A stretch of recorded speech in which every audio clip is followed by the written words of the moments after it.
All right, guys.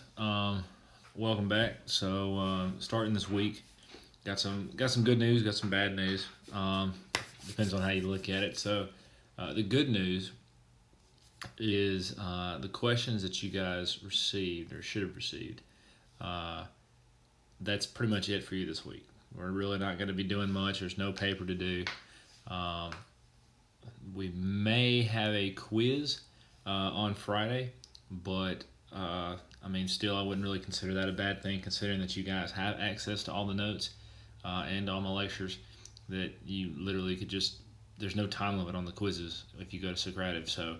I'm pretty sure you guys.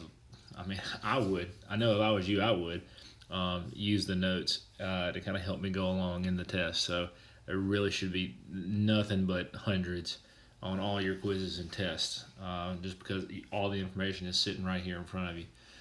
So, with that, let's go ahead and get started.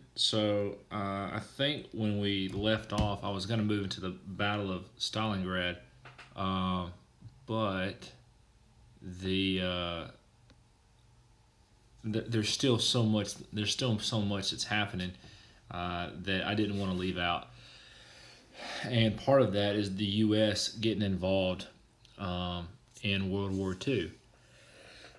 Since Stalingrad happens after this and after the Battle of Midway, I felt like, let's go ahead and hit this stuff up.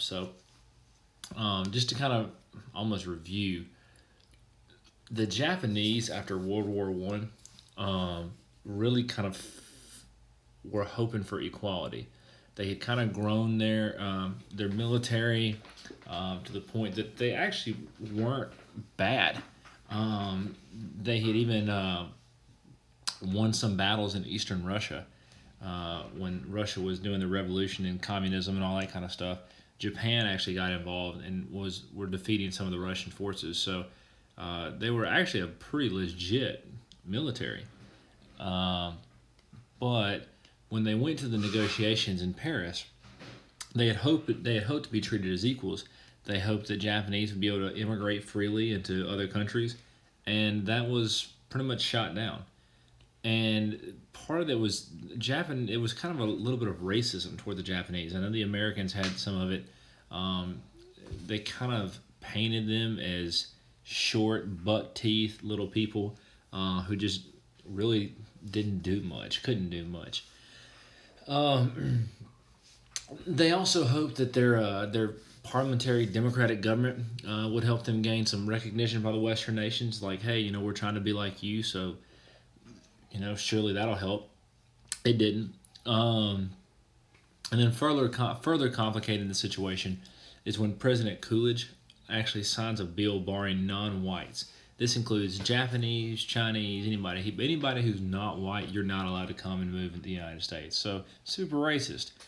So there was a little bit of resentment of the Japanese towards the Western powers, be it Britain, France, and the United States. Uh, and so, just like the rest of the world, when the U.S. market crashes, so does theirs.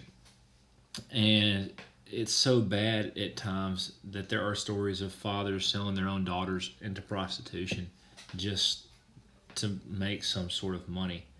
Um, and just like in Germany, just like in Italy, this far right nationalist movement starts to take over and kind of want to start. They kind of want to start moving us or them to this idea, almost like being modern day samurai.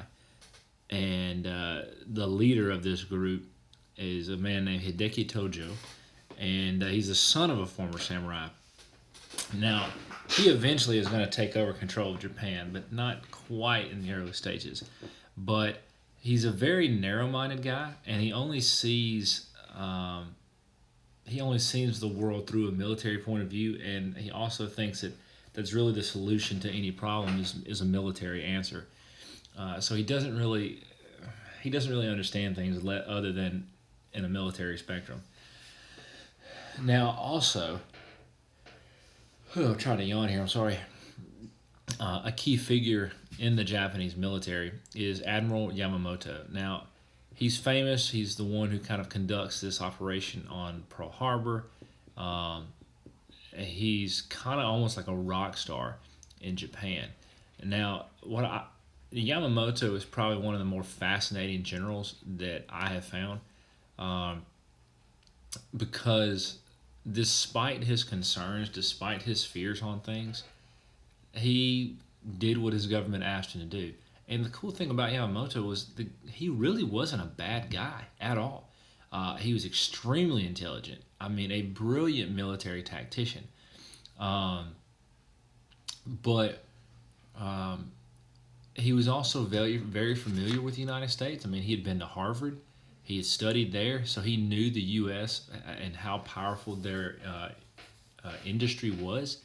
And this is the kind of guy who, um, even while he was out on military campaigns, would often write letters to school children. I mean, the guy was a really stand up character, and so I've always kind of liked him, despite um, his efforts. I mean, he's on the bad guy side, right? But I think there still can be a sense of respect. I mean, he went to war because his country ordered him to.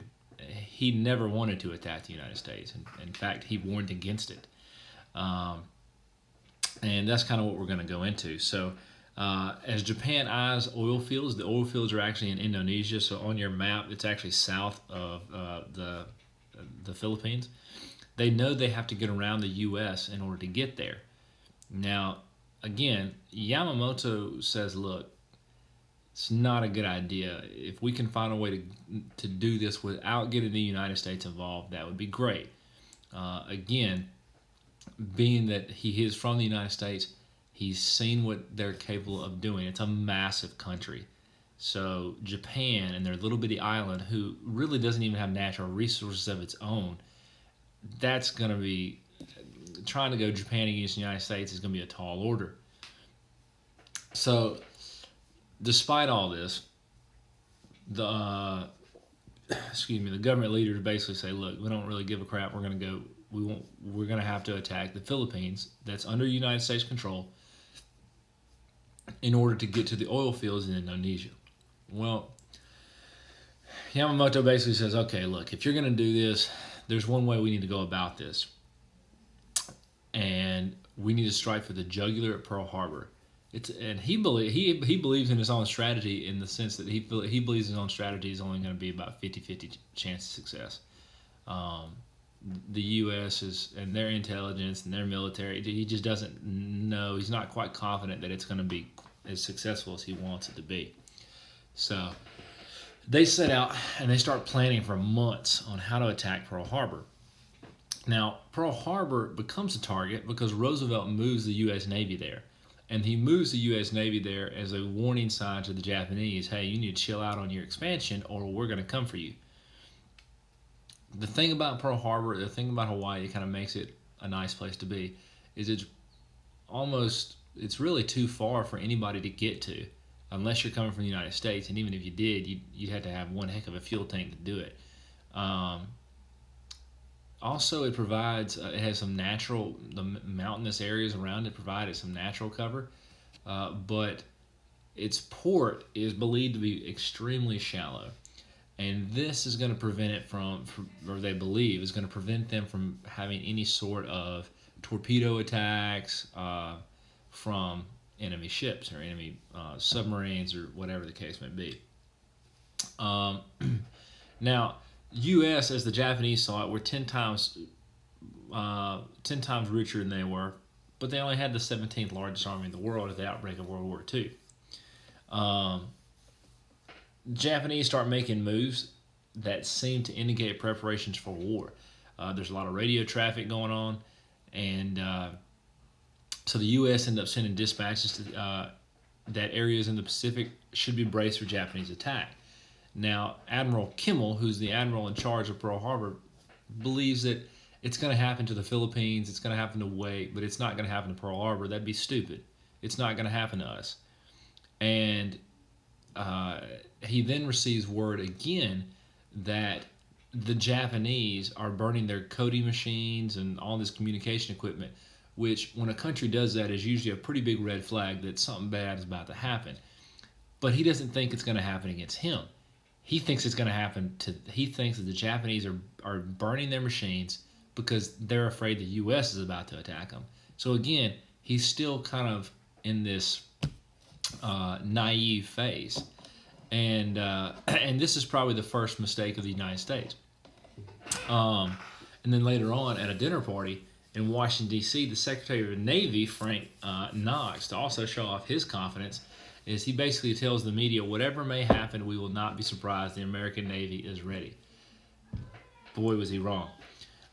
What they didn't know was that there was an armada of about 30 Japanese ships, 6 aircraft carriers included in that, carrying about 408 planes and 16,000 men that were hustling and bustling for that American port. And so on the morning of December 7th, if you guys have ever seen the movie Pearl Harbor, you've probably seen some of these scenes there, and there is some truth to some of it. The U.S. Army had radar stations, and they were operating them around the island. And it just so happened some U.S. Army privates were just kind of working their radar station really as a practice. They were just kind of practicing some things, and they pick up a large blob of airplanes at around 7:02, and call back down to headquarters and say, "Look, we've got aircraft coming in," and HQ dismisses it. So maybe this could be mistake number 2 for the United States, but they dismiss it. They're like, no, it can't be. It's probably some U.S. planes coming in from the mainland. No worry. Don't worry about it. And then, lo and behold, Japanese fighters show up on a Sunday when there's really nothing going on. So even the U.S. servicemen that are kind of either in church or just kind of throwing a baseball around, they're just kind of sitting around, and they see these planes, they're kind of confused because they're like, well, it's Sunday. Why would we be doing maneuvers on a Sunday? Like, no one expects the Japanese to be here. Well, the general, and then you see the name General Walter Short here, and the reason why we have him there is the reason why these planes are lined up the way they are, and we're about to get into this, why they are the way they are. He's an Army commander. Where Kimmel thinks that an attack will come from sea, and then he'll have to go out and respond to it, Short thinks that because of the high Japanese population on the island, that there will actually be a Japanese attack on land. And so because of this, as you see in this picture, all the planes are bunched up real tight. And that's done so that they're easier to guard and protect from a land attack. But it doesn't do you much good during an aerial attack. And so when the Japanese show up, they see all these planes bunched together. And man, it's like shooting fish in a barrel. That means you can just go down there and just strafe and knock out 20 of them. And that's basically what they do. They start having a field day with these aircraft that are just sitting ducks. And additionally, Short had actually asked that any anti-aircraft ammunition be stowed away and locked away so that saboteurs, or people who look to sabotage and create destruction, they wouldn't have access to it. So all their stuff was locked away, any kind of aerial defense. So when the Japanese start attacking, nobody has the key. So it's like standing on the sideline. I guess you'd call it like being a coach on a sideline. Everything's happening in front of you, but you can't go in there and do anything about it. So you're left watching, hoping that something good happens. And the third mistake is that the U.S. ships at Battleship Row are all clumped together, literally side by side in a row. And so this made an easy target for the Japanese as well.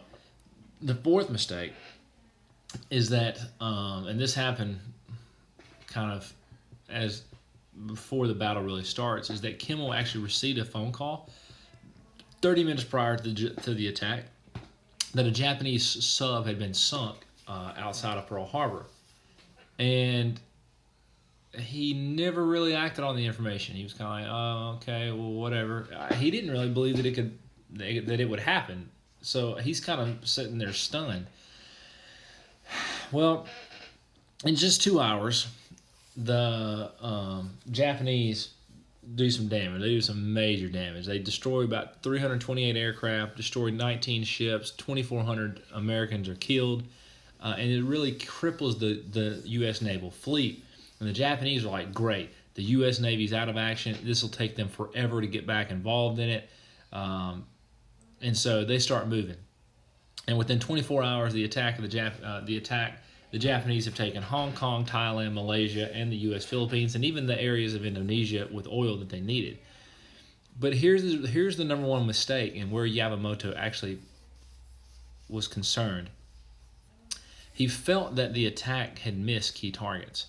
Number one, the U.S. aircraft carriers were not in port during the attack. And number two, they failed to destroy oil depots and dry docks. Now, what is important about a dry dock is that a dry dock is a facility where ships that are damaged can be pulled in and repaired. The Japanese bombers never hit those, or did very little damage to them. A lot of the oil fields went untouched, and one of the reasons why many people believe that the Japanese didn't cause as much destruction as they did was that one of the lead pilots in the planes of the squadron leader, accidentally shot his flares out, and the flare was a signal to the Japanese fighters, the Japanese dive bombers and etc., that they had lost the element of surprise. So they went in a little more conservative than they probably should have, and so they did not destroy as many things as they could. And so with not destroying the oil fields, not destroying the dry docks, this allowed the Americans to fix and repair the ships right there. Had they destroyed the dry docks, they wouldn't have been able to fix any of the ships that were sunk, and any of the damaged ships would have had to go all the way back to California just to get repaired. So that would have taken the U.S. months to get involved in World War II. And so Yamamoto was worried about that. He's actually quoted with saying that when they were telling him how successful their raids had been and successful the attack was, he was not jumping for joy.